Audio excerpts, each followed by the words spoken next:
Semari masih kelihatan, Azhar juga.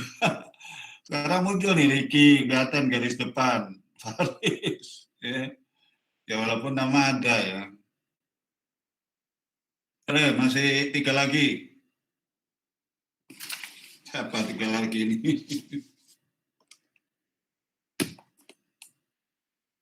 Ricky Fajar mana Ricky Fajar? Udah ada belum? Ricky... Oh iya tuh ada Ricky Fajar Cahyadi ya. Rara Nuraiza. Ini panjang banget nih namanya. Rara Nuraiza Putri Parawangsa. Mana muncul wajahnya? Oh, Amalia Marani juga muncul. Gimana sih Putri Purwacaraka? Purwacaraka, Parawangsa. Dari mana nih aslinya ini? Putri, panggilannya apa? Putri atau Nur Arisa?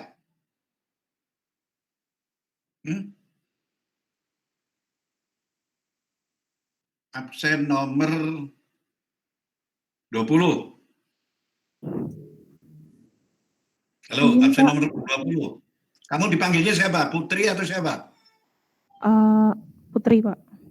Putri. Ini kameranya sudah saya nyalakan tapi belum. Ya udah nggak apa-apa, muncul ya, kelihatan. Pak. Nanti saya foto saya. Ini kamu dari mana Putri aslinya? Semarang, Pak. Semarang, ini kamu aslinya dari Solo atau bukan? Ada roronya ini. Iya. Jogja, Pak. Oh, Jogja. Jogja. Bapak ya? Bapak. Mantas itu ada Raden Roro. Biasanya Raden Roro itu dari Solo. Raden Mas Jogja. Raden Mas terus Raden Ayu. Iya, Pak. Untuk aku bangsawan ya, Raden Mas, Raden Ayu. Kebetulan saya Raden Mas. Tapi udahlah, buat saya nggak saya pakai itu karena kebetulan saya juga punya keraton Pringgondani kan Gatot Kaca. Tapi memang itu nggak bisa kita hilangkan ya nama itu ya. Jadi ya terpampang dalam sebuah akte. Ya. Oke, ini akan saya foto ya. Supaya kamu keren. Anissa, keluarin Anissa fotonya penuh.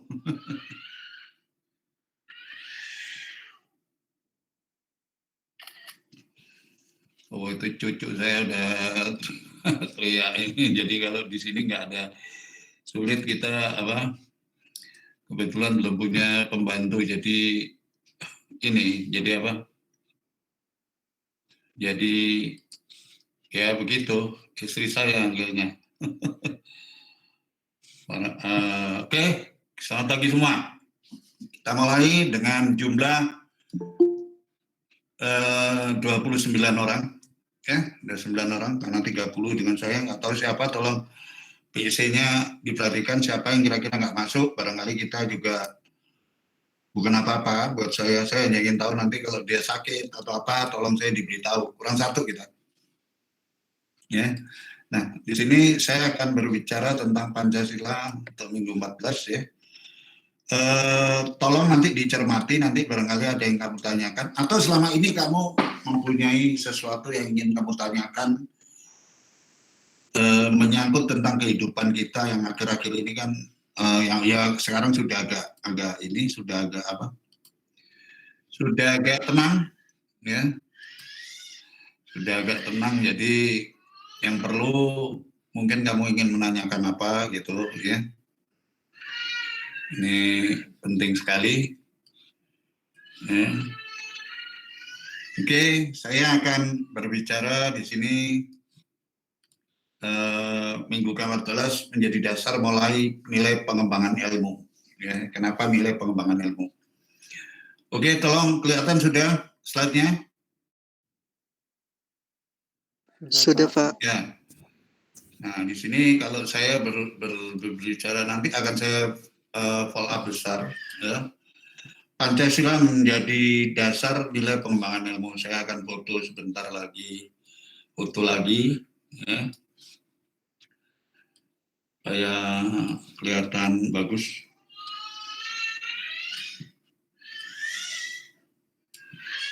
Lucu, saya lagi lucu-lucunya itu. Udah mendekati 6 bulan. Yang satunya sudah 3,5 tahun. Oke. Satu pengembangan ilmu, maksudnya di sini kira-kira kamu sendiri sudah paham ya, apa yang dimaksud dengan nilai pengembangan ilmu. Pada hakikatnya, suatu bagaimana Pancasila dikaitkan nilai pengembangan ilmu. Seperti kita katakan bahwa Pancasila adalah merupakan suatu role model bagi perkembangan kehidupan bangsa Indonesia. Ya tentu saja akan menyangkut beberapa aspek. Salah satu diantaranya adalah pengembangan ilmu. Maksudnya juga di sini, bahwa setiap pengembangan ilmu yang terjadi, ilmu pengetahuan, teknologi, atau apapun, harus mengacu kepada nilai-nilai yang ada dalam Pancasila.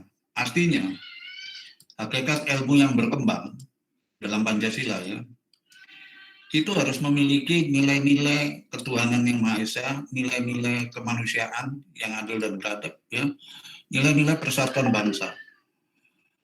Jadi tidak mungkin kita melakukan suatu ilmu yang misalnya kita buat bom atom. Atau kita membuat bom kimia yang sekarang sudah jadi model dalam saya nanti akan lagi mengadakan semacam riset tertulis dan penelitian dengan formasi. Saya ingin mencari bahwa apa di balik virus COVID-19 ini. Ada nggak permainan ini adalah permainan negara-negara besar yang berkaitan dengan iptek. Ya. Dan ini jelas tujuannya adalah tidak bagus. Seperti kamu mungkin nanti akan mempelajari, dan ini saya sarankan juga mempelajari bagaimanapun, karena nanti ketika kamu praktek dalam kerja, kamu akan menemukan ini, apalagi dalam sistem kepegawaian ini, nanti kan kamu boleh bekerja di luar departemen keuangan misalnya. Nah, yang terjadi apapun bahwa COVID-19, ya, COVID-19 terjadi sebagai akibat adanya perang dagang antara Cina dengan Amerika. Banyak orang tidak memahami waktu itu. Ya. Tapi kalau catatan saya lengkapi dengan data saya, tidak terjadi apapun ketika perang dagang itu adalah dimulai dari akhir tahun 2019 baru ke depan. Dan celakanya dalam perang dagang itu di tahun 2019 Amerika kalah dengan Cina. Dan mereka mengadakan pertemuan demi pertemuan untuk bagaimana menseimbangkan neraca perdagangan yang terjadi. Baru kali ini Amerika merasa terpukul dengan neraca perdagangannya, gimana dolar juga mengalami kemerosotan, dan sekarang hari ini mungkin dolar juga turun dan rupiah sudah 13.000 sekian, untuk sempat hampir menyentuh 14, selama di 14, 13, ini suatu hal yang menarik. Nggak tahu sekarang apa naik lagi, tapi saya belum ngecek lagi. Tapi kemarin sih 13 sekian. Tapi, nah, sejak saat itu saya sendiri ketar-ketir, saya dengan beberapa kelompok teman mengatakan, kayaknya ini mungkinkah akan terjadi sesuatu. Saya tidak menduga kalau itu adalah semacam serangan virus kayak gini. Dari pengalaman, kalau kamu sering nonton film atau kamu baca buku-buku ilmiah ya, kamu akan menemukan bahwa banyak sekali yang namanya slide-nya masih kelihatan ya? Masih, Pak. Ya, nanti kalau slide-nya nggak kelihatan atau omongan saya putus-putus, kurang jelas, kamu ngomong, saya pelanin gitu loh. Jadi kita pelan-pelan. Jadi dalam perang dagang ini, Amerika yang selama ini menjadi negara yang adidaya, yang tak terkalahkan, yang dia seolah-olah menjadi rajanya di dunia. Mana sih yang nggak tahu Amerika? Tapi jeleknya adalah mereka itu dikuasai oleh sekelompok parlemen Yahudi, yang di parlemen sana Amerika yang banyak orang nggak mengakui. Tapi dari catatan saya ada kelompok parlemen Yahudi ini adalah mereka yang mengotak-atik parlemen siapapun presidennya Amerika dari Republik atau Partai Demokrat. Mereka ini yang kemudian menciptakan apa yang disebut dengan globalisasi, yang menurut saya adalah perkawinan. Kalau orang lain tidak pernah mengatakan seperti saya, orang lain mengatakan terjadi ini globalisasi. Globalisasi ini yang pernah dikemukakan oleh beberapa ahli, katanya ini nanti akan menghancurkan Indonesia dan sebagainya. Bukan hanya Indonesia sebenarnya, negara lain akan dihancurkan. Apa sih globalisasi? Itu adalah perkembangan bagaimana satu sistem di dunia yang dibuat menjadi satu. Jadi dunia ini mau dibuat sistem perekonomian, sistem sosial, politik, budaya menjadi satu suara, satu macam. Dan ini dipelopori oleh negara-negara yang dimulainya dengan Rothschild adalah sang konglomerat Amerika yang dulu menciptakan, sampai dia menciptakan perang antara Inggris dengan Prancis, kemudian pecah menjadi perang dunia ke-1. Dia adalah pertama kali dia bisnisnya adalah bisnis perbankan, keuangan, dia kuasai semua. Ya. Dia adu, saudaranya membiayai Prancis, yang saudaranya lain membiayai Inggris. Terjadi perang. Itulah cikal bakal kemudian terjadi muncul perang dunia ke-1. Dan sebenarnya siapa yang diuntungkan? Ya mereka sama-sama membiayai. Dengan kata lain ada kehancuran di anjuran mereka, justru itu yang diharapkan, salah satu menang. Dan mereka kemudian bisnisnya adalah bisnis rental tadi awalnya.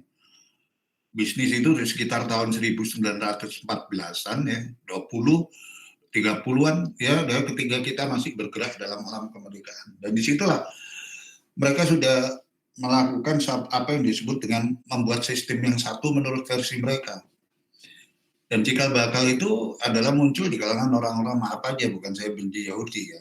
Itulah seperti orang-orang yang kemudian Soros yang kamu pajak uang, di mana pada waktu pemerintahan kita mengalami kesulitan tahun 98 dia datang ke sini, dia bisa goyang transaksi rupiah. Jadi kalau saya sendiri konglomerat punya kekayaan sekian triliun misalnya, 100 triliun hari ini juga saya bisa menggoncang ekonomi Indonesia. Kalau tiba-tiba dolar saya tarik gitu. Semua di Jakarta ya nggak usah jauh sekali. Jakarta kemudian saya tarik berapa dolar, saya beli, saya tukar rupiah saya dengan dolar. Duit rupiah saya tukar semua dengan dolar. Itu akan menimbulkan kegoncangan yang luar biasa. Atau saya terbalik lagi.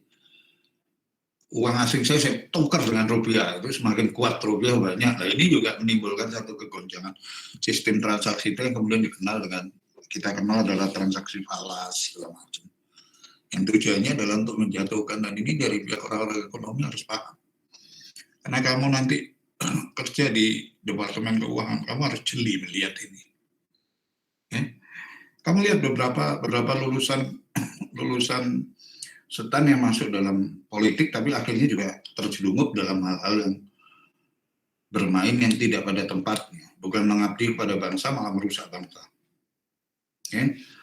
Banyak kan ketua alumni kalian yang terkenal itu. Kemudian kemarin saya lihat salah satu alumni juga yang jelek-jelekin pemerintah. Loh, padahal dia adalah dibentuk dari kampus yang dibiayai oleh negara, oleh pemerintah. Ketika dia mempelajari hal gini, nah ini pinter-pinternya aja dosennya yang mengajari. Kalau saya mengajari kalian begini, ilmu-ilmu yang di luar, kalian baca slide saya, tapi saya menambahkan ilmu di luar. Tapi saya pakai saringan, artinya apa? Jangan sekali-kali kamu jadi pengkhianat. Kembalikan duitmu. Kamu dibiayai oleh masyarakat. Rakyat ini sudah cukup menderita. Kita sekarang sudah tidak mengenal demo-demo lagi, belum. Ya. Karena sudah dibubarkan FPI, kita nggak kenal. Mereka setiap tanggal 12 seolah rajin, 12-1, 12-121, ya, 122. Nah, mereka akan merencanakan ini. Tapi dengan dibubarkannya itu yang terakhir, mereka akan buat besar-besaran adalah pada bulan Desember. Mereka bermain seolah tidak patuh pada hukum. Begitu gampang mereka. Nah ini adalah cikal bakal dari perusahaan yang tadi saya sebut. Kalau sistem dunia ini dibuat satu, sistem perekonomian, sistem perpajakan, maka Indonesia akan hancur. Dan itu coba analisa digoncang Turki, goncang. Ya. Terutama negara-negara Eropa itu yang lalu goncang semua deh. Ya. Karena digoyang dengan cara sistem yang satu. Mereka adalah, kalau menurut saya itu adalah para globalis yang, kalau saya ketika ditanya teman-teman saya mendefinisikan globalis itu sebenarnya adalah yang diramalkan oleh Soekarno. Dan tulisan saya nanti akan saya buat tulisan-tulisan lainnya. Yaitu apa? Globalis yang sekarang dikenal di dunia, yang semua orang khawatir katanya akan merubah dunia menjadi satu sistem dengan dikomandoi oleh Amerika, padahal mereka itu adalah sebenarnya dari pemikiran kebijakan lobby Yahudi di parlemen. Nggak peduli Demokrat atau Republik yang pegang kekuasaan, karena lobby itu sudah juga mencangkut antara Yahudi, yaitu antara Partai Republik dan Demokrat. Dua-duanya ada. Makanya saya bilang, saya nggak percaya ketika dulu Obama datang ke sini dengan berakrab ria, menyambangi bekas sekolahnya di SD Menteng, terus ngomong bakso, sate gitu, supaya mengundang apa simpati. Buat saya nggak begitu simpati saya dengan beberapa presiden Amerika, kecuali Kennedy dulu ya. Mereka sebenarnya hanya ingin, apa sih yang diperoleh Obama pada waktu itu datang? Ya, dia apa? Mereka tujuannya kalau mendekati Indonesia karena mereka punya konsumsi yang banyak. Dan mereka sekarang terpukul dengan perang dagang itu, yaitu ketika beberapa proyek mereka di Indonesia sudah mulai ditutup, dan mulai kecolongan oleh kerjasama kita dengan Cina. Sistem globalisasi yang muncul, yang ditujukan dengan, yang sesungguhnya menurut definisi saya adalah merupakan neokolonialisme, karena tujuannya adalah untuk menjajah mereka secara tidak kelihatan. Seperti kamu sekarang tergantung pada barang Jepang, itu dapat sadar dijajah oleh Jepang. Nah, neo-imperialisme, neokolonialisme adalah seperti itu. Jadi saya katakan definisi saya tentang globalis itu adalah neo-imperialisme ya, yang melakukan neo-imperialisme dan neokolonialisme yang melakukan kawin silang dengan kapitalis modern Amerika. Menjajah, menciptakan kapitalis dan sekaligus kawin silang dengan kapitalis modern dan dengan strategi perencanaan dari lobby Yahudi di parlemen Amerika. Kenapa saya katakan ada lobby Yahudi? Apapun ciri kebaikan Amerika, mereka berteriak tentang HAM, mereka berteriak tentang penataan ekonomi, atau mereka berteriak tentang demokrasi. Tapi satu fakta yang tidak bisa diingkari apa? Mereka tidak pernah mengutuk Yahudi. Mereka selalu membantu Israel. Sebiadab-biadabnya Israel tidak pernah dikritik oleh Amerika. Sekejam-kejamnya Israel tidak akan pernah Amerika mengatakan kutukan. Ya, itulah. Itu mereka dikuasai betul dengan ekonomi itu, sehingga apapun kamu. Dan cilakanya mereka menciptakan prahara di mana-mana. Untuk menjaga Israel, dia menciptakan revolusi di mana-mana. Timur Tengah dibuat rusak. Afghanistan, Pakistan. Afghanistan dengan alasan untuk membendung komunis Rusia. Dulu Vietnam Selatan, Korea Selatan untuk membendung komunis Vietnam. Tapi sejatinya mereka adalah berpikir untuk menguasai apa kalau di Timur Tengah? Bisnis minyak. Karena Amerika sadar, dia tidak pernah masuk ikut OPEC, tapi dia mengendalikan perusahaan-perusahaan minyak lain di bawah kontrol mereka. Dan Indonesia pernah mengalami itu ketika zaman Soeharto. Ketika Soeharto menghamba habis-habisan kepada Amerika, dan kita hanya diberi 9% dari Freeport. Dan itulah dunia kitab yang orang-orang merasa dirinya, para akademisi yang merasa dirinya adalah produk-produk Amerika yang banyak disekolahkan di Amerika, ternyata pulang-pulang menjadi sangat, maaf aja kalau saya menggunakan kata, menjadi sangat biadab nasionalismenya. Ya. Mereka merasa dirinya Amerika, menyanjung-nyanjung Amerika, terus apa yang bisa kamu berikan pada Republik ini dengan Amerika System?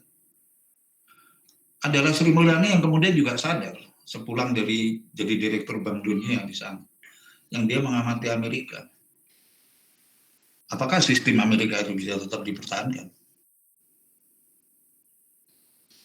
Sekolah yang sekolah di Amerika itu kemudian menjadi raja di sini. Padahal mereka sudah dicuci otaknya. Selama yang namanya lobby Yahudi masih ada, jangan harap Timur Tengah akan damai. Timur Tengah akan merupakan mesin bagi produk-produk Amerika untuk dia menghasilkan uang. Dia menjual produk-produknya dia sebagai mesin perang, kemudian dia menciptakan itu dengan keterkaitan untuk menguras minyak-minyak di negara Timur Tengah. Dan saat ini yang paling ditakuti hanya dua di Timur Tengah, yaitu Iran.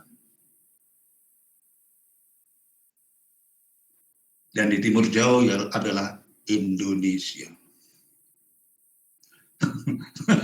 Kamu nggak duga kan, Amerika takut dengan Indonesia kan? Tentara Israel itu tobat-tobat kalau di Timur Tengah berhadapan dengan tentara Indonesia. Sudah banyak ceritanya. Tapi itu ditutup oleh berita-berita hoax saja di sini. Saya pernah menceritakan bagaimana kemampuan kita membuat alutsista, ya perang. Kamu pernah saya berikan kan? Pernah nggak itu kamu lihat, kamu baca? Hah? Indonesia hebat itu loh judulnya. Kita buat kapal selam segala macam. Kan saya kirim di WA kalau nggak salah kan. Itu ya dia menakutkan. Dan akhir-akhir ini beberapa bulan dari mulai tahun 2020 pertengahan, berapa kali ketika terjadi pola perdamaian antara Dubai, Emirat Arab dengan Israel, kemudian di Kuwait dan sebagainya, ini Israel lagi mencari jalan melalui Amerika untuk bagaimana bisa berhubungan dengan Indonesia. Dan itu sebenarnya sudah bocor keluar. Tapi di sini ditutupi. Jangan dikira kamu organisasi Islam di sini yang mengkritik Indonesia, mengkritik pemerintah bisa-bisan itu tidak dapat dana dari mereka. Kalian tidak sadar aja diadu. Dan celakanya bukan hanya kalian yang diadu, di Timur Tengah pun diadu antara Islam. Dan celakanya Islam kan gampang sekali diadu domba seperti itu. Yang tetap kukuh adalah apa? Iran. Tapi kalian ketahui Iran adalah Syiah, maka dianggap musuh di mana-mana. Karena yang kuasa sekarang adalah Sunni, kebanyakan. Bahkan di Indonesia sendiri. Tapi justru yang berani berhadapan face to face dengan Amerika adalah Iran dan Indonesia. Indonesia tidak gentar. Cilakanya, dimulai dari pemerintahan sekarang ini, dimulai dari sebenarnya bukan pada Gus Dur, malah Megawati, tapi Gus Dur sendiri sebenarnya saya agak kecewa waktu itu karena beberapa kiai-kiainya banyak yang sekolah juga di Amerika. Dan ini yang ketiga sekarang terjadi, dan saya juga kenapa bukan saya fanatik membela Jokowi, enggak. Ini saya baru menemukan presiden seperti mendapat roh dari Soekarno yang begitu berani nantang Amerika dan negara barat. Baik ketika peristiwa kelapa sawit, Minerba, bukan hanya Freeport ya, bukan hanya Freeport, Minerba, migas, kelapa sawit, kita berani nantang. Itu yang saya geleng-geleng gitu loh. Jujur aja saya sendiri agak kaget. Ini hebat sekali nih. Pemerintah berani seperti ini. Dan ini yang menciptakan apa? Gelombang perlawanan. Karena sistem kapitalis ini sekarang menghadap perlawanan. Dan yang paling ditakutkan lagi memang negara Asia, bukan Eropa, bukan Afrika, bukan Amerika Latin. Karena apa? Basic dari ini adalah perlawanan yang dilakukan adalah tradisi budaya lokal mereka. Ya. Sebenarnya tradisi Bushido Jepang itu ternyata telah luntur oleh Amerika sejak peristiwa di bom atom. Jadi Jepang itu seolah-olah sudah tunduk, orang Jepang sangat membanggakan Amerika. Cewek Jepang itu dibandingkan kalau disuruh milih pacaran mana sama orang Indonesia pasti Amerika. Tradisi Bushido mereka terhadap budaya juga nyaris luntur. Dan yang masih tetap mempertahankan itulah benteng terhadap globalis. Dan inilah pengetahuan yang kita kembangkan. Nanti kita mengembangkan mobil listrik. Ini menakutkan buat mereka. Karena negara yang selama ini dianggap menurut oleh Amerika ternyata berani melawan. Berapa presiden kita ternyata menurut. Sesudah era Soekarno muncul Soeharto. Dan di sini yang menimbulkan apa? Menimbulkan ketakutan sendiri. Bukan berarti kamu jangan berpikir bahwa Amerika negeri yang gede gitu juga tidak takut. Harusnya kalian bangga kepada Indonesia. Coba di sektor keamanan aja.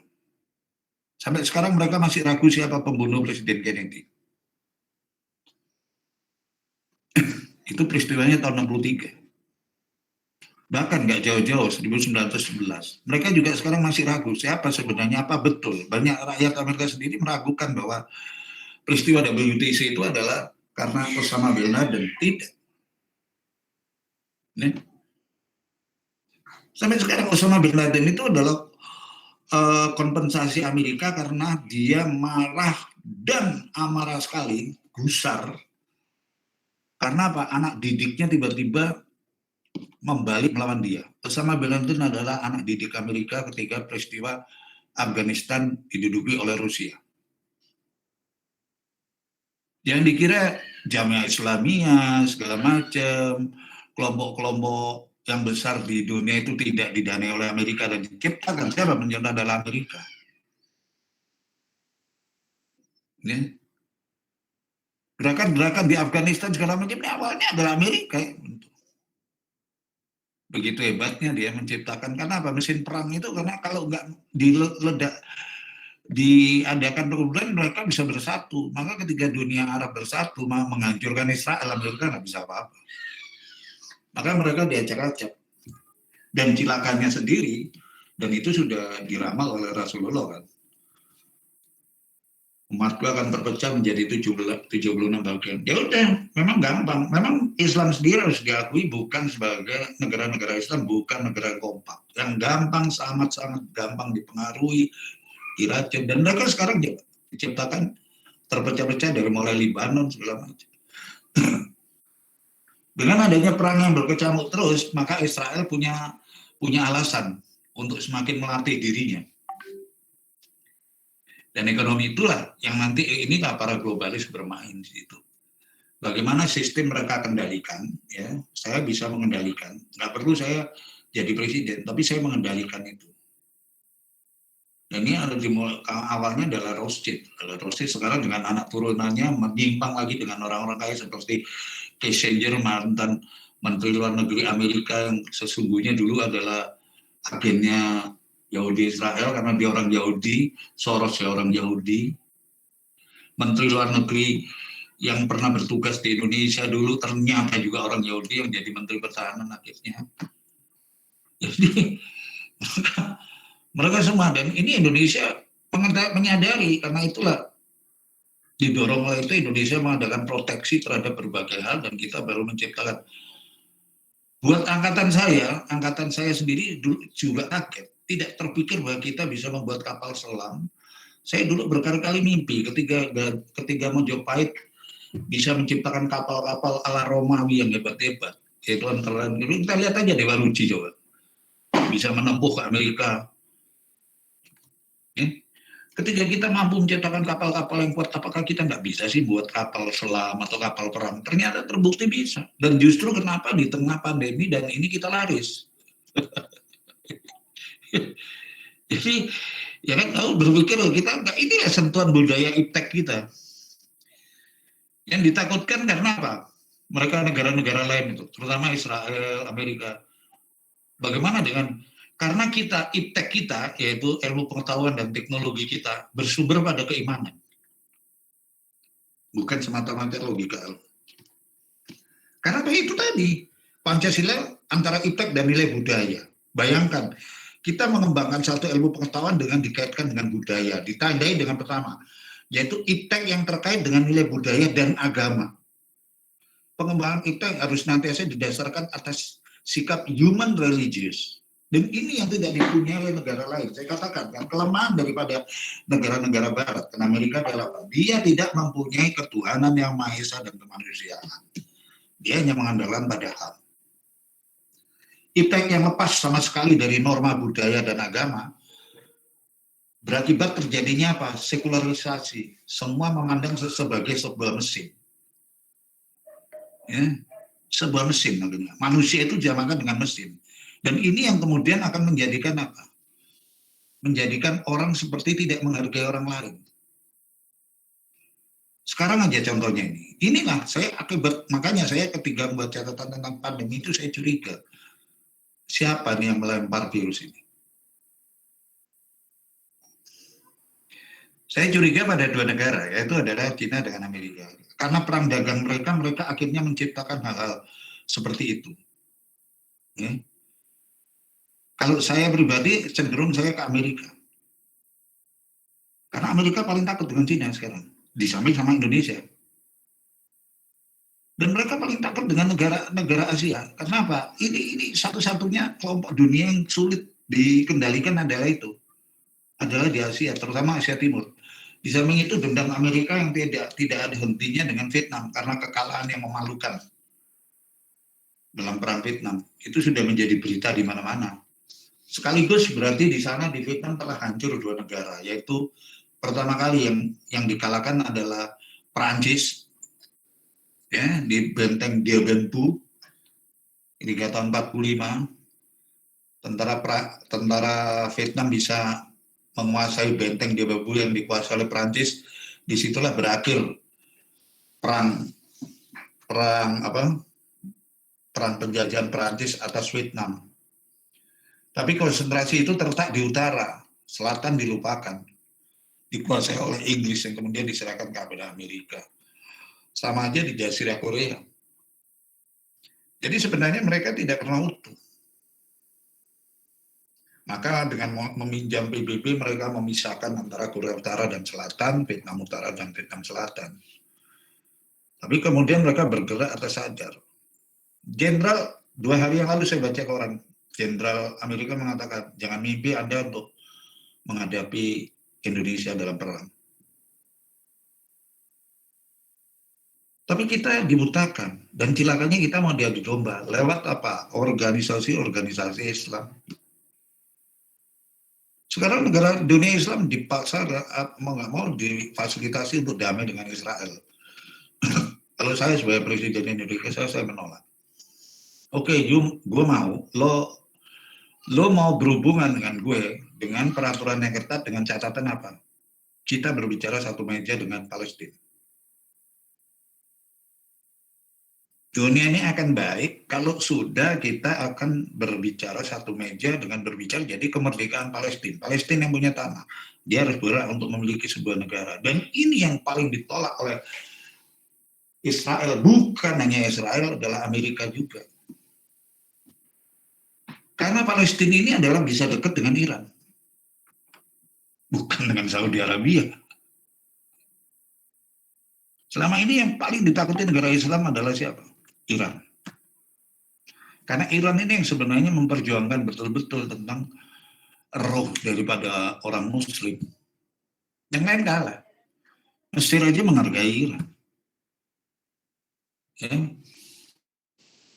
Jangan lagi tanya Saudi Arabia, pangkalan Amerika ada di Saudi Arabia. Sekarang Saudi Arabia udah cemar. Karena apa? Ya sebentar lagi dia sudah menjadi modern, sudah bagian dari sekuler.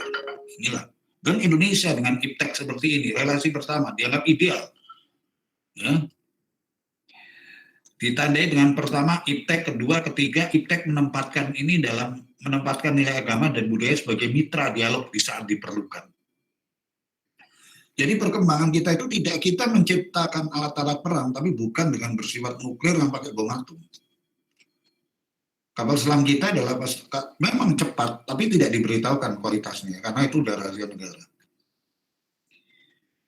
Tapi tujuannya kan kita bukan menciptakan mesin perang, orang kita batasi kok produk kita. Ya. Bagaimanapun, jadi dari ilmuwan Mbak Iptek memang memiliki hukum tersendiri, ada faktor internal, tapi ada faktor eksternal yaitu apa? Budaya, ideologi, dan agama untuk bertukar pikiran. Bisa nggak unsur spiritual masuk dalam pengembangan ilmu pengetahuan? Bisa. Tapi sementara orang agama harus bersiap juga. Ya.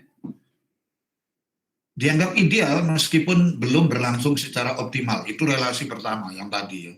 Keragaman di satu sisi merupakan rekayasa bangsa, tapi di sisi lain memicu terjadinya konflik. Karena kan kita keragaman agama justru menimbulkan konflik. Konflik ini yang perlu, dan ini perlu terbuka. Nggak jauh aja, ketika kita berbicara akan membuat vaksin pun akhirnya terlibat dalam permasalahan apakah itu adalah haram atau halal. Nah ini kan sulit.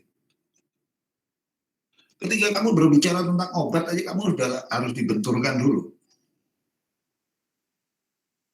Bagaimana mungkin? Terus kemudian dari pihak masyarakat, terus ada lagi seorang yang ustadz sampai mengatakan harus presiden dulu yang divaksin. Tidak ada dalam tatanan kehidupan muslim di mana ada umarah, umayyah dan ulama. Itu mulut seorang ustadz seperti itu terhadap eksekutifnya. Berani mengatakan gitu itu nggak pernah ada dalam tatanan-tatanan yang sudah jelas itu. Jadi mereka memposisikan lebih tinggi para ustadz itu. Yang harus kamu hormati, omongannya harus diikuti, tapi doanya nggak pernah makbul. Kamu berani bertaruhan coba, kalau doa mereka makbul. Ketika menjatuhkan Ahok itu berapa juta orang? Sampai ada doa 1 juta umat di Monas. Ya, supaya Ahok jatuh. Dengan rekayasa hukum atau apapun, jatuh Ahok. Tapi sekarang lihat, satu persatu dipermalukan. Mereka jatuh sendiri. Jadi Tuhan, doa 1 juta umat hanya kalah dengan satu doanya orang kafir. Ahok kan dibilang kafir. Coba sekarang Anda lihat, siapa yang pada waktu itu rame-rame mendoakan Ahok satu persatu, termasuk Gubernur Bengkulu, Jumi Jola yang aktor itu, yang pada waktu itu orasi menjelekan Ahok, Iip Saifullah, segala macam, Buniani, semua sekarang masuk semua. Sekarang doa mana yang manjur? Doa siapa yang manjur? Yusuf Martak. Tinggal yang keluar ini udah megap-megap begitu. Habib Rizik udah jam tanya lagi juga. Kalahnya cuma sama Nikita Nurjani itu, ya kan? Tuhan itu berkehendak. Jadi jangan kita merasa diri kita muslim terus kita merasa bahwa kita itu segala-galanya. Doa kita, bayangkan kalau seorang ustadz seperti Al-Ghus Somad mengatakan bahwa di dalam salib itu banyak sekali setan. Itu dia mengkritik siapa coba? Apakah kata-kata itu pantas dalam sebuah ceramah agama? Ketika baru pulang, kemudian ada acara maulidan, baru pulang ya, dari Saudi Arabia kemarin, Habib Rizik. Kemudian yang berbicara dalam Maulid Nabi, yang rekamannya udah pegang semua orang tahu. Sampai Habib Rizik sampai mengatakan ini, ya ada lonte yang melawan Habib, banyak orang marah. Begitu orang marah malah rumahnya dijaga polisi. Menggunakan kata-kata yang tidak pantas seperti itu dalam konteks seperti peringatan Maulid Nabi, buat saya tidak pantas disebut Habib.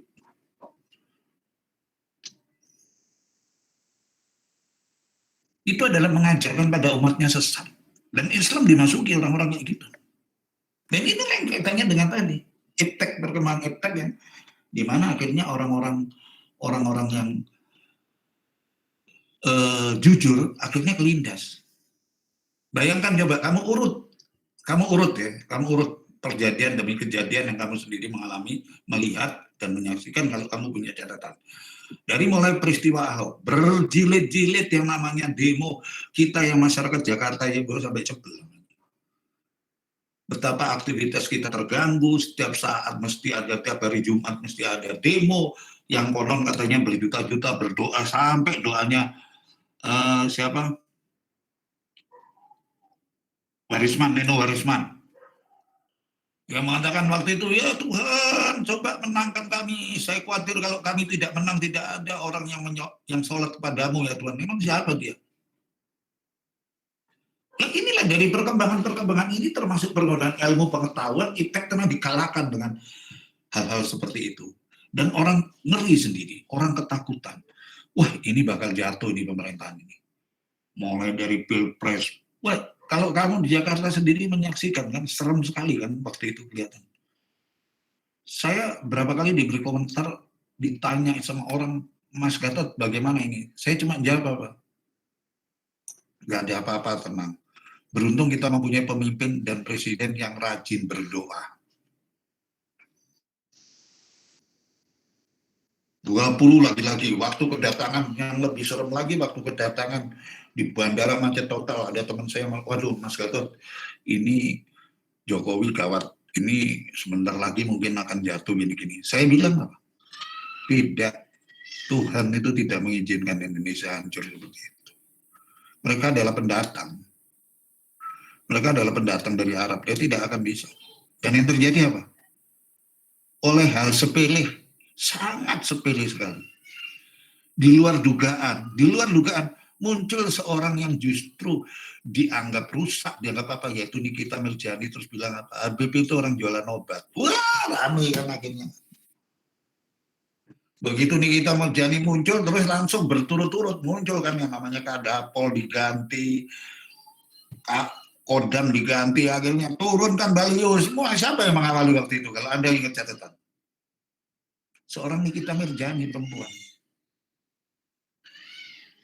membongkar semua, akhirnya semua bergerak bersatu. Udah, sekarang tinggal puing-puing aja. Itu adalah suatu fakta. Doa itu adalah kuat, dan Indonesia akan hancur. Inilah jawabannya. Iptek kita akan dipengaruhi? Tidak. Terus kita langsung menciptakan mobil listrik. Oleh karena itu saya jadi bertanya, siapa sebenarnya mulai virus? Kalau Menteri Anda nanti datang ke stand, Sri Mulyani sudah mengatakan bahwa optimis kita 2001 dan kita sudah akan hilang. Kita tidak ada lagi dalam resesi ekonomi. Triwulan ketiga, terakhir, keempat kemarin, kita cuma dalam proses berapa? 2, sekian minus. Dan ini bisa menuju kita, dan beberapa sektor kita justru bagus. Tapi pernah nggak mengakui? Berita-berita hoax itu pernah nggak menyiarkan ini? Enggak. Ya. Relasi kedua bercorak positif tadi. Ya. Relasi ketiga merupakan sintetis lebih memadai dan harus diterapkan dalam pengembangan iptek.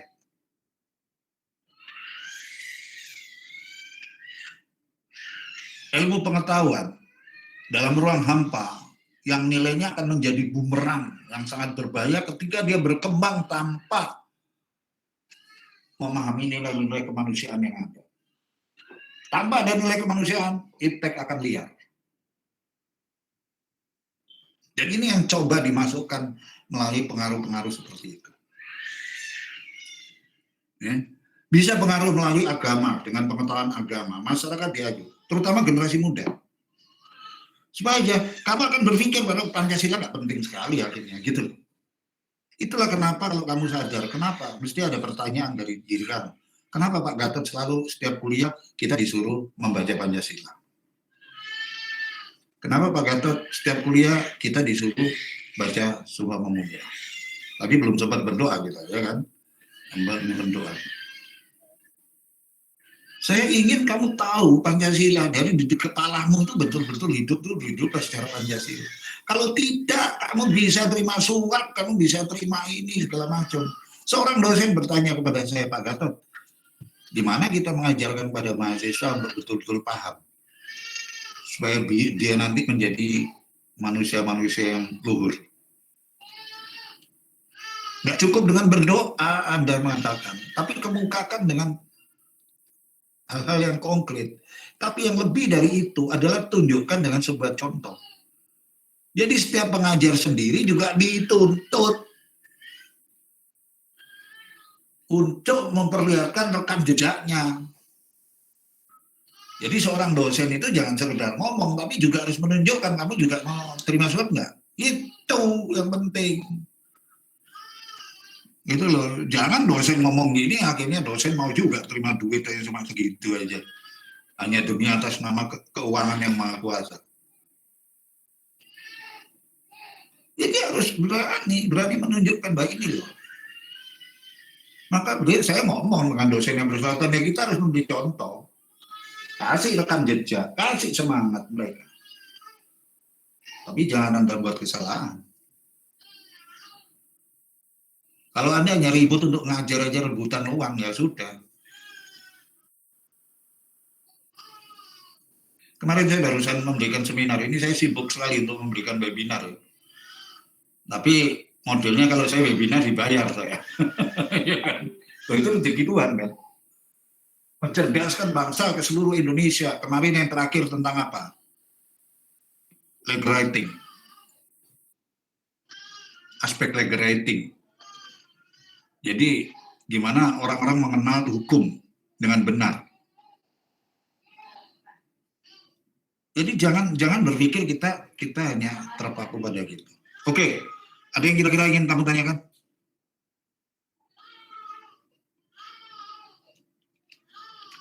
Ya, ada nggak ingin kamu tanyakan? Ayo, siapa yang ingin tanya? Izin bertanya, Pak. Ya, oke, silakan. Apa yang kamu tanyakan? Saya Siapa? ingin tanya, Siti, Pak. Saya ingin tanya, Ya. bagaimana sih Yahudi bisa menguasai Amerika? Oke. Pertama kali, Amerika itu kan suatu negara yang ingin kedatangan orang-orang pintar. Dan harus kita akui, Yahudi itu pintar. Yahudi menjadi pintar karena dia tertekan. Mestinya kita terima kasih sama Hitler yang membunuh habis-habisan. Kenapa? Hitler ini tahu Yahudi ini kedepannya bahaya gitu loh, licik bahaya gitu. Tapi lepas saya katakan, kalau saya sering berbicara begitu, saya katakan pada teman-teman, sorry kalau saya mengkritik Yahudi, bukan berarti saya mengkritik Nabi Isa, tidak. Ya, saya tidak mengkritik Nabi Isa. Seperti saya mengatakan baja terlampau lambat, kurang tegas, itu bukan berarti terus saya mengkritik orang Jawa. Jangan keliru, saya sangat menghormati Nabi Isa. Nabi Muhammad aja menghormati. Kan Soekarno juga pernah mengatakan, kan itulah muncul, Soekarno juga sudah memprediksi, bahwa watak-watak kolonialisme Amerika itu justru muncul dari Yahudi yang menciptakan. Kalau kamu beragama Islam, jangan jadi orang Arab. Kalau kamu beragama Nasrani, jangan jadi orang Yahudi. Kan jelas, kalau kamu jadi orang Hindu, orang boleh jangan jadi orang India. Kan jelas, maksudnya apa? Ada itu adalah keyakinan, jangan kamu campur adukkan dengan suatu kedaerahan. Gitu loh. Undang-undang Islamnya adalah orang Arab, maka kamu menganggap bahwa semuanya baik dari Arab. Lah doanya kita kalah kok sama orang kafir, kan repot kamu jawab gitu. Tidak bisa begitu. Sama aja Yahudi ini muncul di Amerika pertama kali adalah melalui jalan yang panjang, ya. Jadi melalui jalan panjang. Ketiga peristiwanya itu sebenarnya adalah berkaitan dengan penyebaran agama Nasrani ketika di bumi Amerika. Amerika masih merupakan, justru para pelopornya adalah mereka. Ketika mereka tercerai berai pada tahun-tahun 1900 dan terus jauh sebelum itu, yang kita masih zaman kerajaan juga, mereka juga mengalami hal-hal yang seperti itu. Dari mulai sebenarnya dimulainya adalah ketika peristiwa tercerai berainya orang Yahudi itu karena pengusiran dari Mesir. Dan dia mengatakan bahwa dia ada tanah yang dijanjikan, yaitu terutama di daerah Palestina itu. Padahal di situ ada Palestina, maksudnya bukan di Palestina, yang dekat gitu loh, daerah Kanaan. Dan dia mengalami kesulitan di situ, ya. Dan dia orangnya adalah perantau, sampai merantau kemana-mana. Cikal bakalnya mereka adalah ketika melihat ada daerah yang baru. Dia pikir dulu daerah yang baru itu adalah Amerika. Justru Amerika sempat banyak. Ketika pertama kali didudukin oleh tercipta negara Israel, banyak orang Yahudi di Amerika malah pulang menuju ke Israel. Jadi intinya dia mencari daerah yang aman akibat peristiwa itu. Belum lagi ketika menjelang perang dunia kedua antara masa-masa 1920-an itu dia adalah bangsa yang mengalami kesulitan sekali. Tapi harus diakui karena dia sebagai minoritas yang dipepet, dia menjadi pintar berusaha. Ya. Dia tidak mendapatkan tempat justru di tanah aslinya sana, daerah Kanaan. Karena dia senang merantau. Perantauan mereka yang pertama itu pada waktu itu ke Eropa. Nah, pada waktu perang terjadi antara kekalahannya Jerman di Perang Dunia Pertama, banyak orang-orang pintar yang dari Jerman yang ternyata mereka adalah orang Yahudi yang menciptakan bom atom segala macam. Mereka pindah ke Amerika, ke negara yang menjanjikan ketika Amerika membuka pintu lebar-lebar. Jadi itulah awalnya itu sekitar kira-kira abad ke-19 ya, abad 19-18 itu mulai eksodus besar-besaran terjadi sekitar abad 17, 18, 19 itu. Mencari dunia yang baru ketika Amerika mulai diperlukan. Lalu menjadi pertanyaan buat kita, banyak orang menyaksikan, apakah Columbus itu juga orang Yahudi? Nah ini, jadi kita masih perlu pembuktian lagi. Jadi banyak seperti orang mengatakan bahwa sebenarnya bangsa Indonesia itu, apakah bangsa Cina yang datang ke Indonesia atau Indonesia yang melebar ke atas? Kita selama ini cuma dianggap bahwa kita adalah ada bangsa pendatang mendiami Indonesia. Bahwa kita pertanian ditulari oleh orang dari Taiwan, Taiwan dapat dari Cina. Tapi ternyata dengan diketemukannya Atlantis, akhirnya bubar semua teori itu. Justru kita yang nularin. Bagaimana mungkin orang mengatakan bahwa kita ditulari pertanian oleh Taiwan kira-kira 5.000 tahun yang lalu. Ternyata kita sudah menguasai pertanian 8.000 tahun yang lalu. Nggak kebalik, kita balik kita ke sana karena ada peristiwa Atlantik itu. Terjadi ledakan tsunami yang besar itu.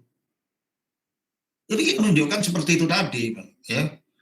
Ketika mereka menuju ada peristiwa, saya kira cenderung pada peristiwa Nabi Nuh itu. Dia tersebar ke sana, kemudian menjadikan beberapa, jangan lupa ya, para Yahudi di Eropa cukup banyak. Ya. Itu hampir wabah seperti suku yang mirip juga dengan itu adalah Cina. Yang merantau kemana-mana karena kehebatannya. Sehingga dulu ada kewarganegaraan. Orang Cina mengatakan bahwa bagi masyarakat yang menamakan dirinya Cina di seluruh dunia, dia juga adalah warga Cina. Jadi mereka mempunyai, nah itu sama aja dengan Yahudi juga gitu. Yahudi itu sama. Walaupun orang Yahudi dimanapun, di Afrika, di Indonesia, kamu adalah warga Israel. Gitu loh. Warga Yahudi yang penting. Dan inilah yang menimbulkan akhirnya kekuatan dari orang-orang yang minoritas. Ya. Jadi itu awalnya, sekitar abad 16-17 itu. Ya, situ ya.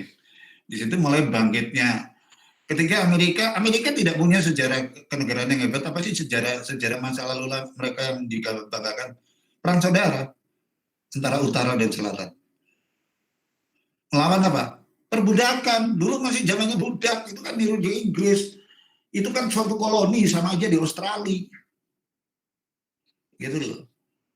Untuk perbudakan, ya utara yang akhirnya menimbulkan meninggalnya Presiden Lincoln itu yang pahlawan perbudakan, akhirnya bebas, perang saudara terselesaikan. Tapi sampai sekarang rasial itu masih ada dalam wujud organisasi seperti Ku Klux Klan gitu. Kalau kamu cerita tentang Amerika itu terutama yang adalah sejarah tadi itu, ya,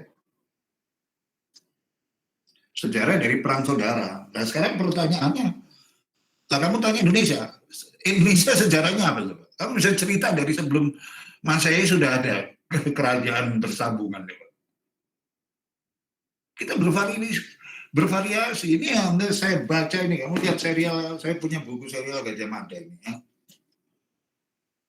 Tuh, serial Gajah Mada ini. Ini serial Gajah Mada ini adalah yang menceritakan bagaimana di situ pada zaman boleh dibilang 1200, kita sudah mengenal yang namanya kitab hukum Kutamarawa. Kitab undang-undang.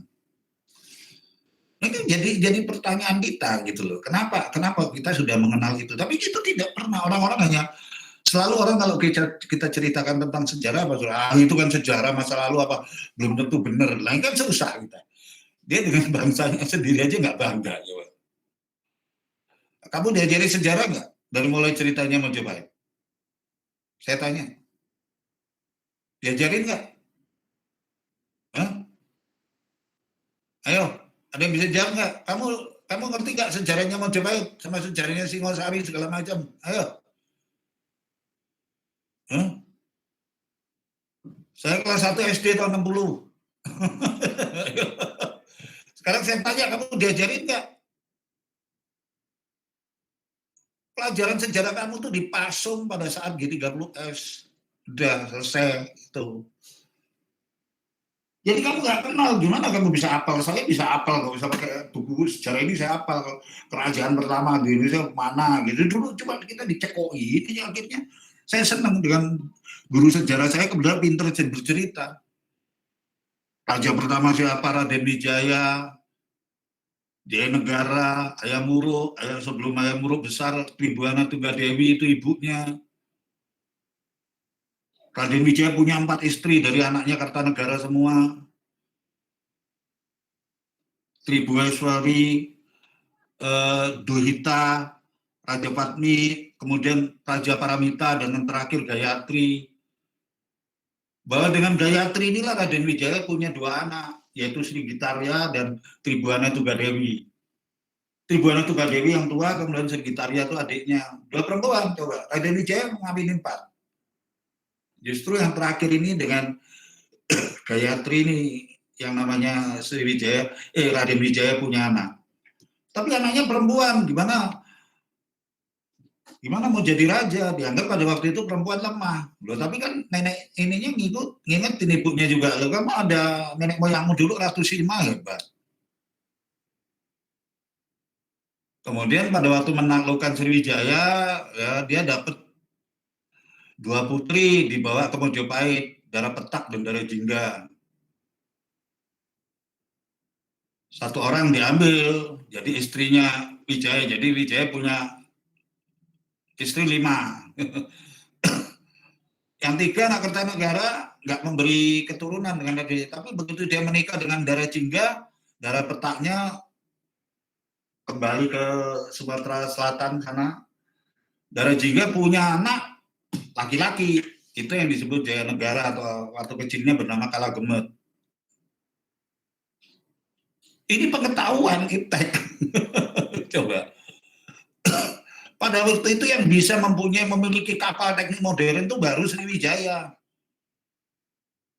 Maka ketika Sriwijaya berkunjung rajanya, karena dianggap ini kan, padahal dia tapi kok kalah sama Mojopahit. Begitu dia datang ke Mojopahit dengan kapal yang hebat gitu, yang itu yaitu Aditya Warman. Aditya Warman ini yang hasil anak Dara Petak yang tadi, 2 wanita tadi, 1 dikawinkan sama ini, punya anak Aditya Warman. Dan karena merasa bersaudara dengan Jaya Negara, dia datang ke Mojopahit dengan kapal raksasa, kapal besar. Wah, ini sampai saja Aditya Warman pada waktu itu bersahabat dengan seorang bekel pengawal kerajaan yang bernama Gajah Mada. Gajah Mada ini jelas, tegas, nggak ketahuan siapa keluarganya gitu. Begitu dilihat kapal itu langsung khayalannya Gajah Mada itu muncul. Ini wah, kalau gitu aku harus bisa menguasai Nusantara. Aku menguasai Nusantara, negaraku adalah kepulauan. Loh, ini di zaman Majapahit itu udah terpikir. Maka saya tuh harus menciptakan kapal yang kuat. Satu-satunya jalan untuk menghadapi, karena berkali-kali sejak kalah pasukan Tartar, pasukannya Kublai Khan itu sejak diusir sama Raden Wijaya itu juga masih dendam, sering ganggu. Maka saya harus punya angkatan perang yang kuat untuk menghadapi mereka. Maka aku kirim 100 orang Majapahit untuk belajar kapal. Wah, akhirnya Majapahit, ini iptek. Bagaimana saat itu kita bisa menciptakan kapal raksasa, kapal yang hebat? Di Pulau Jawa dibentuknya kan kapal-kapal itu. Dan kemudian dasar pemikiran dari Gajah Mada apa? Kalau Anda tahu, persatuan dan kesatuan. Saya harus menghimpun seluruh Nusantara untuk menciptakan iptek. Ini sudah tidak, kenapa ini tidak pernah menjadi kebanggaan kita untuk diceritakan? Sekarang anak-anak sekarang punya nggak kebanggaan terhadap Majapahit? Tidak. Inilah yang saya katakan, hati-hati kita dipengaruhi oleh apa yang disebut para globalis tadi. Kamu diracun untuk seperti mengikuti apa? Modernisasi. Cara berpikirmu jadi modern, mengikuti mereka, aturan mereka, ikut maunya mereka. Tapi itu nggak bisa di Indonesia diterapkan. Dan ini yang buat marah. Sekarang Jokowi itu musuhnya itu banyak. Banyak itu adalah para globalis. Makanya para globalis ini, yang tadi saya bilang kebanyakan dari Amerika. Ini orang-orang yang di sekolah di Amerika kena racun semua. Cara lain Amin Rais. Amin Rais ini memang mulai menggagas dulu yang namanya daerah otonom. Yang sekarang jadi masalah sekarang. Dengan dia Rasid dulu. Itu Dirjen Kementerian Dalam Negeri. Jadi dulu gimana itu, malah dia berpikir jauh lagi Amin Rais pada waktu tahun 97-98. Dia mencerita apa? Dibuat seperti gagasan otonomi itu seperti menjadi negara serikat. Makanya para mahasiswa yang tahu bergerak, Amin Rais itu bukan reformis. Bagaimana dia menjatuhkan Gus Dur? Dia mengkhianati pertama. Ketika reformasi terjadi, kita masih pakai tatanan zaman lama. Di mana partai yang menang, maka ketua partainya itu adalah jadi presiden. Itu aturan, belum ada perubahan. Nah, seharusnya yang jadi presiden adalah Megawati. Karena suaranya terbanyak pada waktu itu. Tapi atas ulahnya Amin Rais, karena dia tidak suka melihat ini PDI makin bakal bahaya buat saya. Waktu itu dia pertama kali mendiriin PAN. Maka walaupun dia nggak seneng sama Gus Dur ini jadi umpan. Untuk mempermalukan. Dulu kan persaingan antara NU dengan Muhammadiyah itu cukup tajam. Dia kan mantan ketua Muhammadiyah. Diajukanlah Gus Dur sebagai poros tengah. Nah, muncullah kemudian ayat-ayat yang mengatakan bahwa perempuan nggak boleh jadi pemimpin. Siapa yang nggak boleh jadi pemimpin itu? Gitu loh. Dia mengacu Mbak Aisyah, Rasulullah mengatakan Mbak Aisyah itu harusnya di rumah. Maka ketika Aisyah jadi pemimpin, maka terjadilah bentrokan dengan Sayyidina Ali dalam perang Gajah. Ya kalah Aisyah, karena niatnya memang dia mau menjelekkan Ali ya. Aisyah itu adalah istri Nabi yang katanya masih gadis, anaknya Abu Bakar. Ya, itulah munculnya kelompok Syiah itu adalah dari peristiwa terjadi perang antara Sayyidina Ali dengan Aisyah. Bagaimana pasukan Aisyah kalah, maka semua kelompok Ali, pasukan Ali mengatakan bunuh, karena udah lazim. Kalau di sana itu kalau memang kalah kamu dihancurkan supaya jangan ada dendam. Tapi apa jawab Ali? Ali itu adalah orang Islam kedua sesudah Khadijah. Laki-laki pertama yang masuk Islam adalah Ali. Dia dari kecil kan ngikutin Nabi. Ketika Nabi mendapat wahyu itu siapa yang nyelimuti? Khadijah.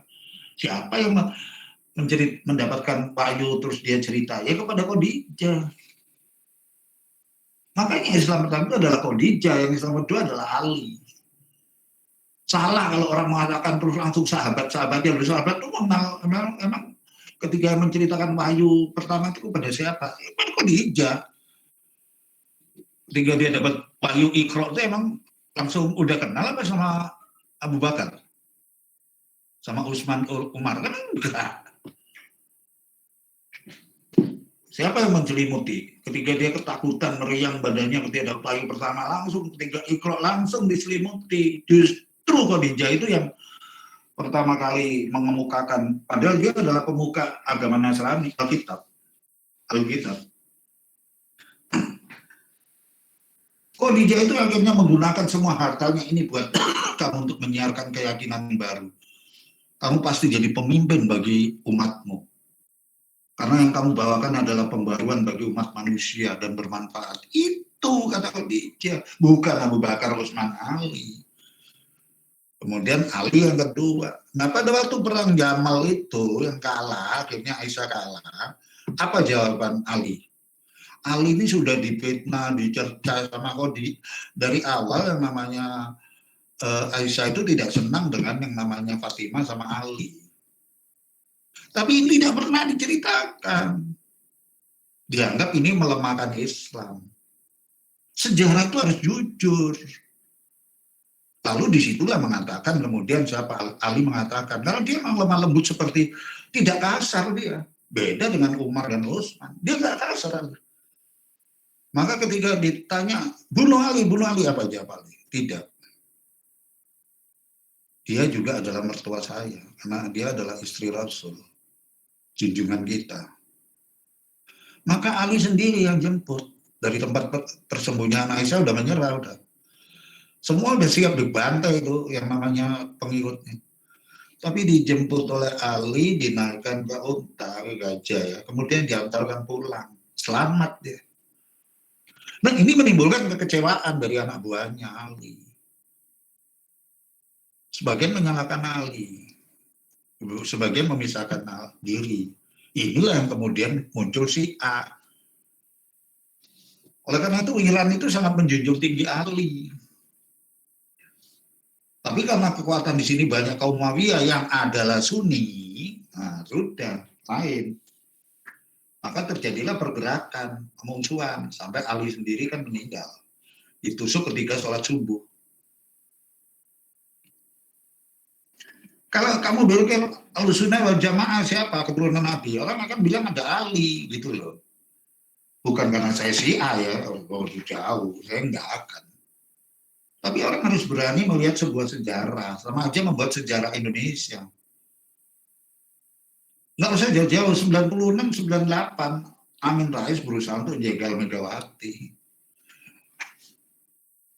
Karena waktu itu PAN termasuk kuat, besar, baru muncul. Sebenarnya itu melanggar konsensus, bahkan melanggar ketentuan.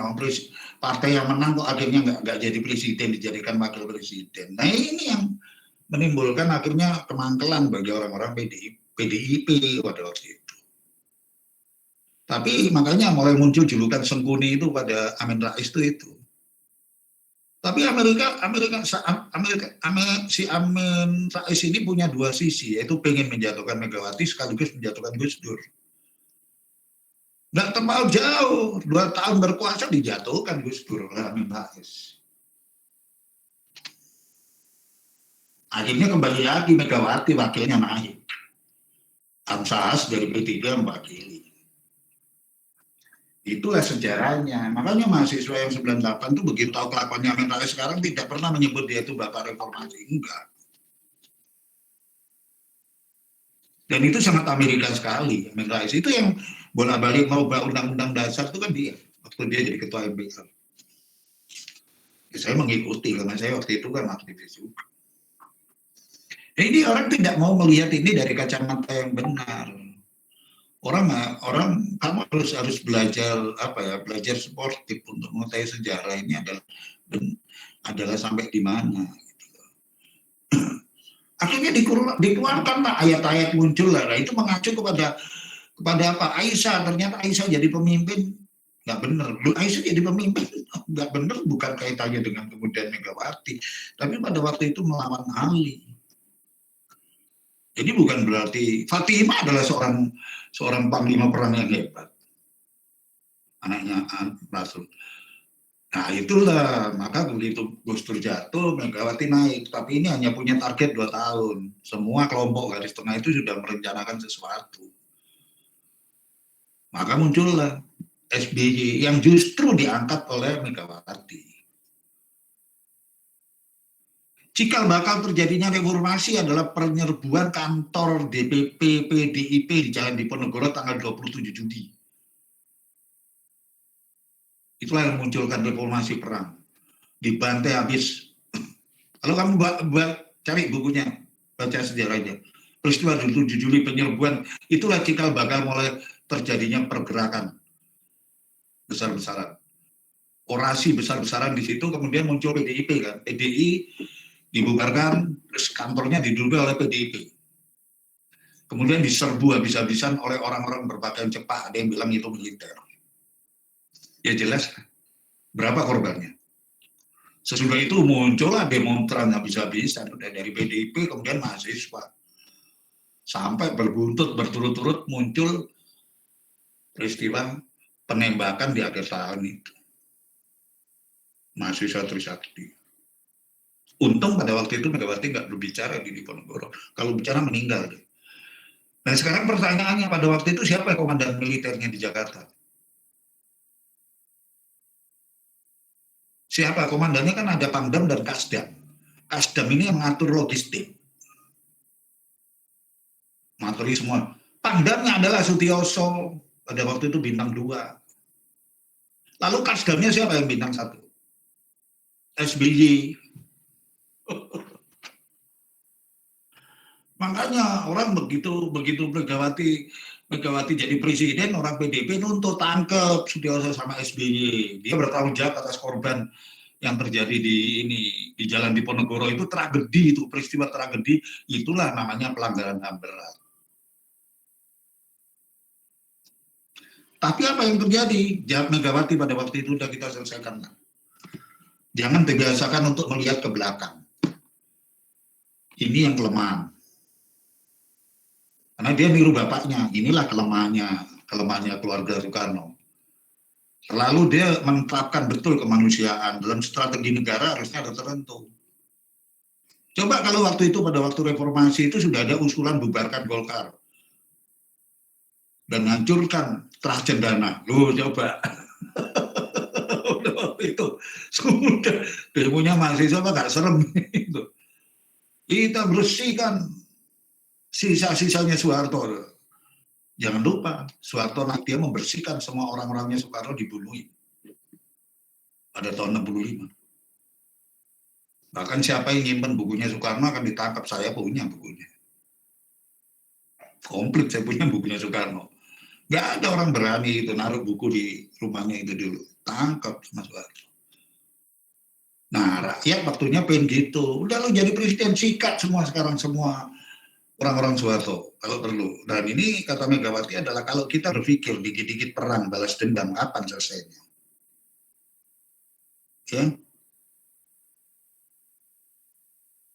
Kapan kita tadi bisa naik kepada iptek? Kapan kita bisa berkembang maju? Itulah yang terjadi. Maka selesailah. Tapi tanpa sadar, kita justru pada waktu Harto begitu, Harto menciptakan apa? Laskar-laskar kecil, ormas-ormas untuk membendengi dia. Salah satu diantaranya adalah PAM Swakarsa. PAM Swakarsa ini adalah Wiranto yang dirikannya. Dan PAM Swakarsa ini kemudian kelak salah satu kerjanya ini menjadi cikal bakal berdirinya siapa? KPI. Itu sejarahnya, Mas. Ya. Supaya kamu nggak buta sejarah, lihat. Buka buku. Tapi itu dibentuk kapan sih? Karena apa? Karena waktu itu preman-preman dikumpulkan, termasuk ulama-ulama ini, kumpulkan untuk membentengi Soeharto.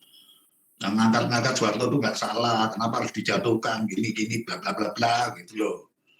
Lalu namanya mahasiswa udah muak sekian tahun lu bohongin gua aja gitu sama Soeharto. Udah. Nah sekarang Soeharto dulu kamu ngomong, sekarang saya ngomong seperti ini. Dinding saya ini pasti ada ininya. Nggak lama siang nanti pasti ada tentara nangkap saya kalau saya berani ngomong ini Soeharto. Jelek-jelek Soeharto aja, nggak lama, nggak nunggu jam-jaman udah langsung saya dijemput aja. Nah sekarang zaman Jokowi kamu maki-maki dia, anggota FPI ini siapa, maki-maki dia, ngatain siapa, Rocky Gerung segala macam itu, ditangkap nggak? Saya tanya sekarang, ditangkap nggak?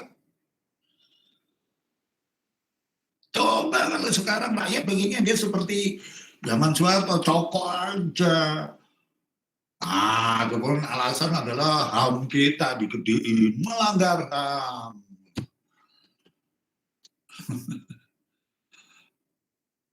Komnas HAM kemarin masalah 4 orang FPI yang ditabrak ribut kan? Terus yang di Morowali, yang di Poso itu, yang digorok lehernya sama gereja dibakar itu mana coba? Beritanya tersebar enggak? Itu HAM berat. Bayangkan dia dipacung persis di depan gereja hanya karena dia Nasrani. Korbannya berapa itu? Mereka nggak ada orang Nasrani yang teriak-teriak gitu. Itu HAM berat, apa Komnas HAM ribet nggak adakan penyelidikan? Enggak. Peristiwa di Papua ribet nggak Komnas HAM? Enggak. Nah sekarang kenapa kok perkara yang 6 kecil sekarang terbukti akhirnya apa? Mereka punya senjata. Senjatanya terbongkar akhirnya. Nah ini salah juga kan, berarti tadinya mereka teriak-teriak, oh siapa bilang kita bawa senjata, bla bla bla bla bla. Terus kapan kita mau maju, Mbak? Ayo.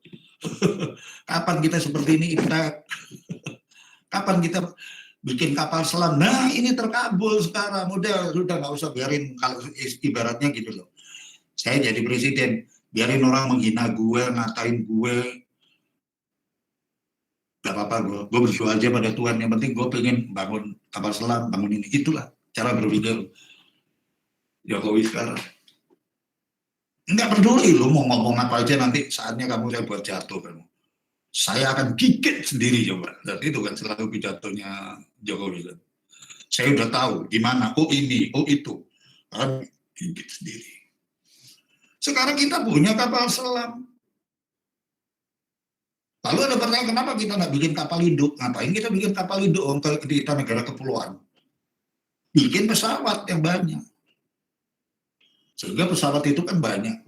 Sekarang udah merata. Tol laut itu sudah bagian dari pengembangan apa? Pengembangan kapal-kapal kita. Sekarang yang namanya pelabuhan-pelabuhan di Indonesia Timur, kalau kamu buka deh semua, betul nggak omongannya Pak Gatot ini?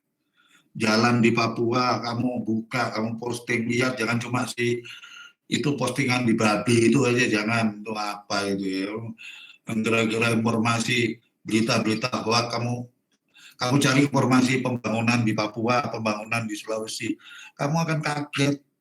Saya aja udah berkali-kali ke Papua aja kaget, dari foto itu, gila, yang namanya bandara di Wamena kayak gini, yang dulu seperti kantor kelurahan yang paling jelek. Masa bandara ke kantor kelurahan? Sekarang internasional begini coba. Tolong itu kamu lihat, tuh dari Aceh sampai ke Papua, kamu buka lah. Ya, kamu belajar untuk membuka, melihat fakta yang terjadi Indonesia itu sekarang kayak gimana. Sekarang kita terus bangun kapal selam. Seumur-umur dalam sejarah kita dari tahun 45 sampai sekarang. Sampai kemarin tahun 2015 kita tuh nggak punya kapal selam. Kita punya kapal selam itu cuma 2. Nanggala sama Pasopati. Itu buatan Rusia pada saat kita mau membebaskan Irian. 2. Kapal selam ini kemudian tidak berfungsi, itu di Surabaya itu kamu lihat ada kapal selam itu. Itu dia itu salah satunya. Udah pernah lihat nggak? Siapa orang Surabaya? Kalau di Surabaya ada kapal selam tuh lihatin di daerah Gupeng itu. Itu salah satu kapal selam kita. Kecilnya kayak gitu. Itu kapal selam kita modern pada waktu itu. Sekarang itu sudah nggak kepake, terus kita nggak punya kapal selam. Bayangkan kita dipimpin oleh jenderal, katanya jenderal besar Soeharto, tapi kita nggak punya kapal perang, nggak bisa buat kapal selam. Nah kok dipimpin sama orang yang kerempeng, kita malah bisa buat kapal selam itu loh, heran saya. Kapal selam kita hebat loh, tidak diceritakan ininya apa, spesialisasinya, karena itu rahasia. Saya kan terkejut, saya dikirimi teman yang dari kalangan PAL Surabaya. Hah, yang benar? Iya Mas Gatot, ini kapal selam buatan kita. Lu punya nggak spesifikasinya apa aja? Wah ini, ntar deh aku kasih kirim. Bener dikirimin, lu gila ini. Korea yang tadinya kita belajar dari Korea, akhirnya kita pesen kapal selam dari Korea. 1 datang. Tapi begitu kita pesen, kita ngirim orang untuk sekaligus belajar cara buatnya. Begitu 1 datang, oke, kita jadi punya kapal selam 1 kan. kan? Terus kapal selam berikut yang kedua dibuat di sini oleh akhirnya gantian Korea Selatan yang pesen. Karena apa? Ya gimana juga Korea Selatan juga pengen tahu dong klasifikasinya apa aja nih. Ini untuk bom ini apa, dipasang di mana. Sekarang kita udah punya 3 kapal selam, 4 kapal selam, nanti kita punya 6 kapal selam, gila, negara mana? Ayo di Asia yang punya kapal selam segitu banyaknya, di target tahun 2023 kita punya 12 kapal selam. Negara lain Amerika itu takutan, gila, ini negara kecil itu punya 8 kapal selam.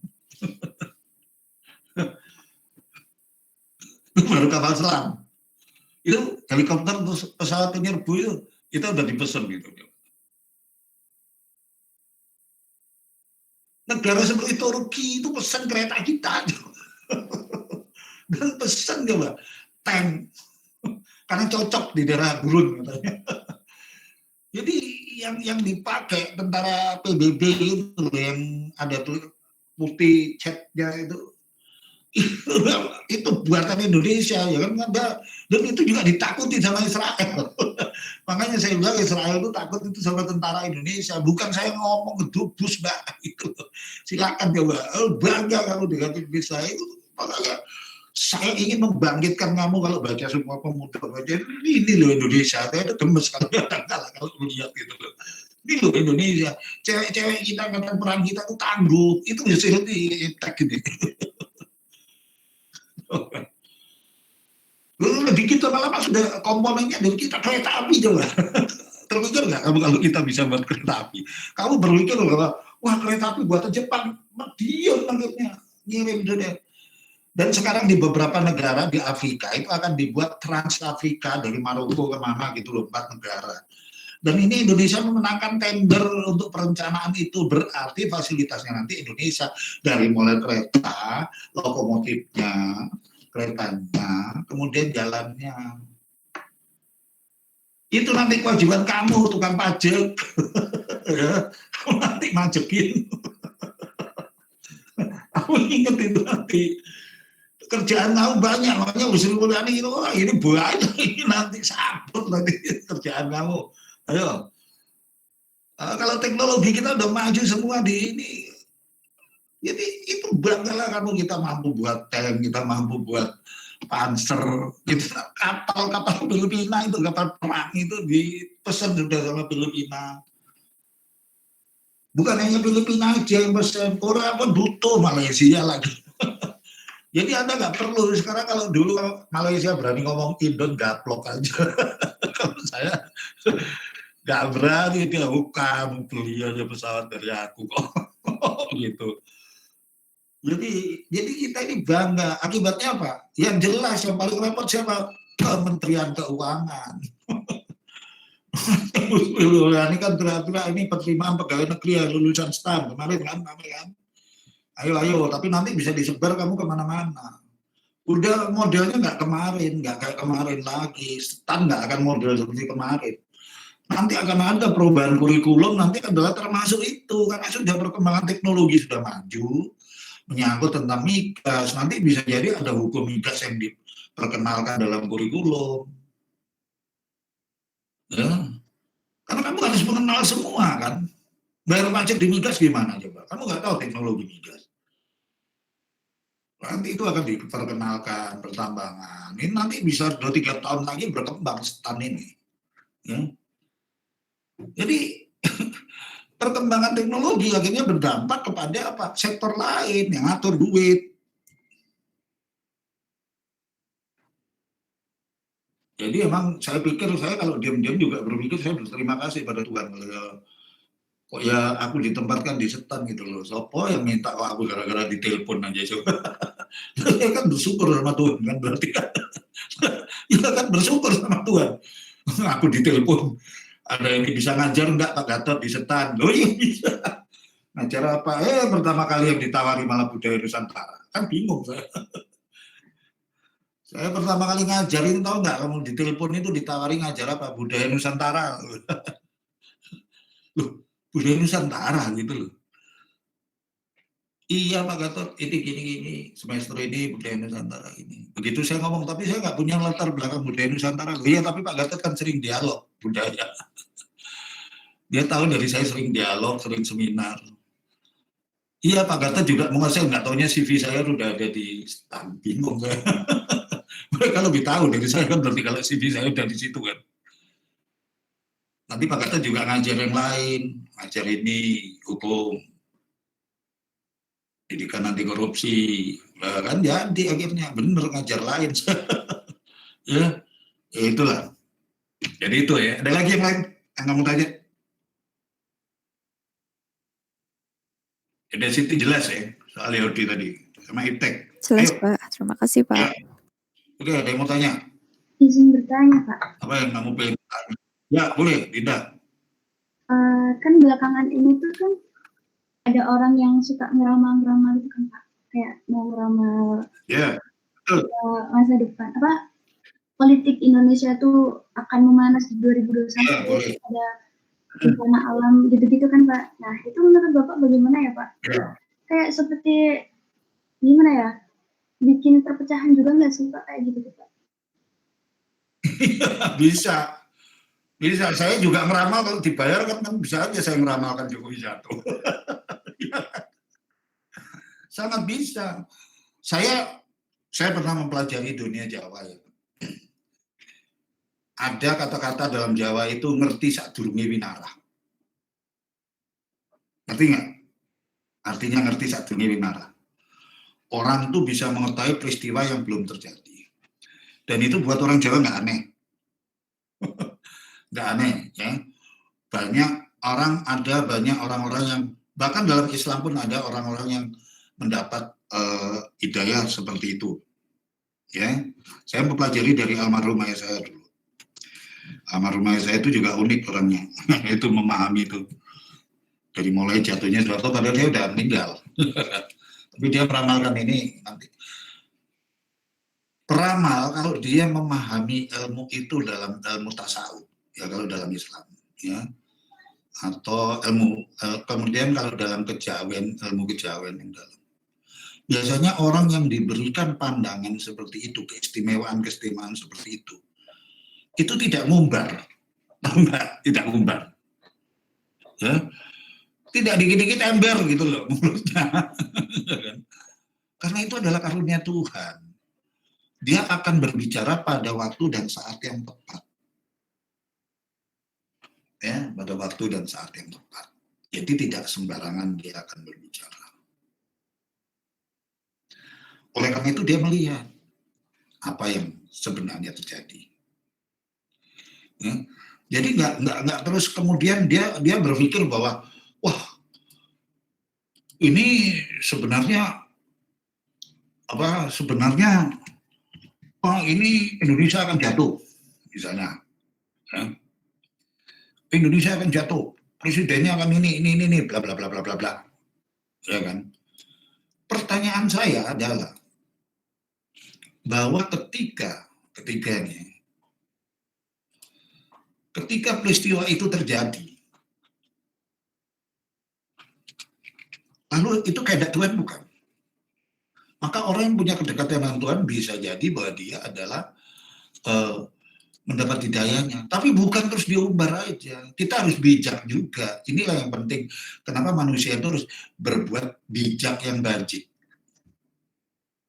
Kalau saya mengetahui satu gini-gini, saya nggak akan ngumbar. Oh iya, kita lihat saja. Demi kebaikan kita bersama, kita harus begini. Jadi nggak harus ngumbar. Cilakanya, orang itu bahkan para kiai pun mempunyai pandangan bisa menerawang seperti itu istilahnya. Tapi yang terjadi apa? Banyak kiai yang betul-betul mumpuni, tidak ember, tapi banyak juga dia cari popularitas. Bagaimanapun sifat manusia itu, dia ingin mendapatkan massa. Aku mau ke portal dulu ya.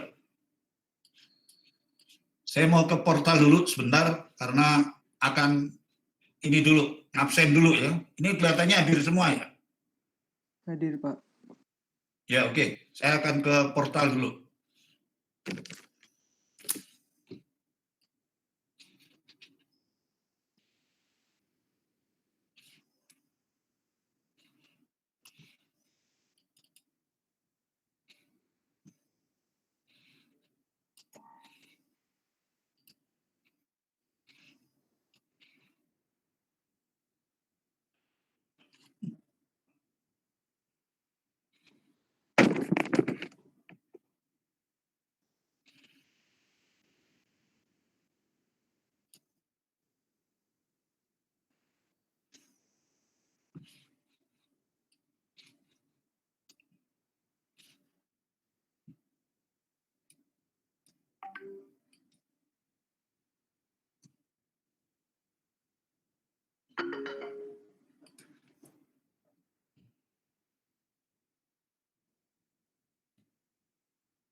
Ya. Oke. Jadi begini ya.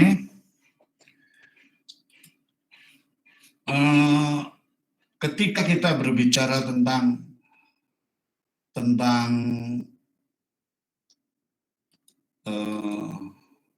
ramalan, ya ramalan, boleh-boleh aja, kamu pun bisa mempelajari. Ya. Kalau kamu bisa baca buku saya yang tentang hipnotis itu, membuka pintu hati dan mata hati, ya, itu kamu bisa mempelajari dengan latihan secara meditasi. Ini diarahkan dalam cara Islam. Seperti ilmu hipnotis itu bisa dipelajari, bukan berarti tidak. Ketika kamu menguasai, saya katakan sama kamu tadi kan, ketika dulu kalau saya memilih calon istri atau memilih,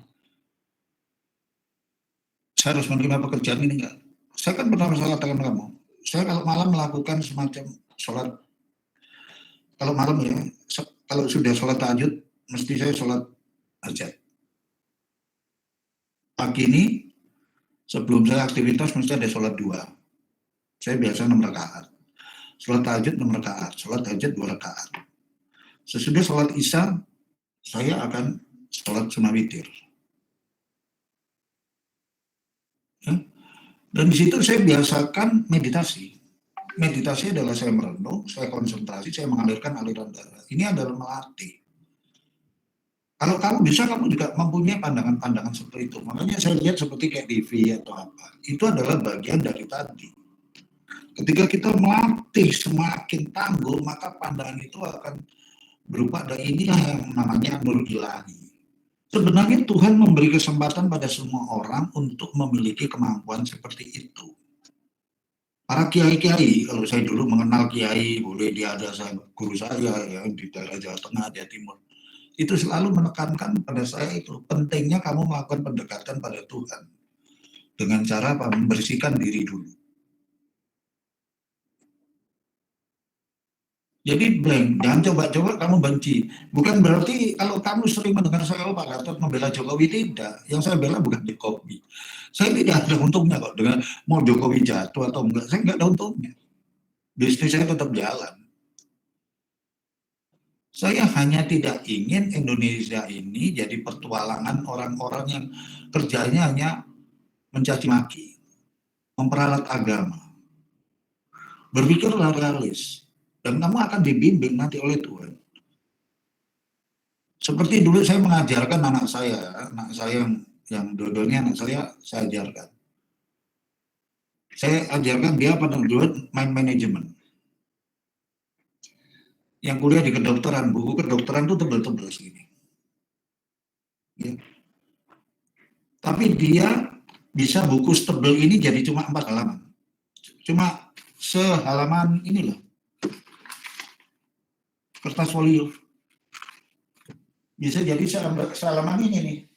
Kertas ini, maaf ya.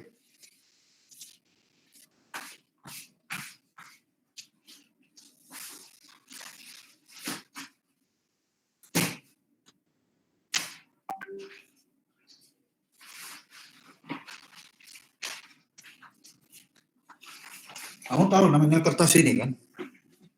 Ya. Tuh. cuma berapa lembar? Ini. 1, 2, 3, 4. 4 halaman. Anak saya di kedokteran, buku yang tebal begini, hafal. Itu bisa jadi cuma segini. Bahkan juga satu ini. Itu yang saya kenal dengan apa? Mind management. Jadi dia merangkai semua hafalan itu. Jadi kalau kemana-mana nggak perlu bawa bukunya itu, udah ini aja. Dia ngomong aja dilatih gitu loh. Dan ternyata anak saya kayak gitu. Makanya itu ketika dia pada waktu itu suatu ketika dia pulang, yang dia juara itu, dia yang meninggal itu ya juara dia SMA, dia pulang sedih gitu loh. Saya tanya, kenapa sedih? Tadi aku nggak enak Pak ceritanya, kenapa? Saya tadi berbuat mungkin kesalahan gitu Pak. Dia mengatakan kayak berbuat curang. Apa maksudnya curang? Kamu nyontek? Enggak Pak. Aku kesulitan satu nomor.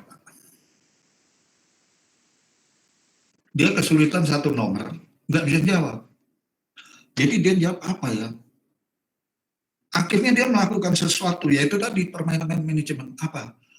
Dia duduk diam, terus dia konsentrasi. Dia konsentrasi membayangkan buku itu, karena dia nggak nulis.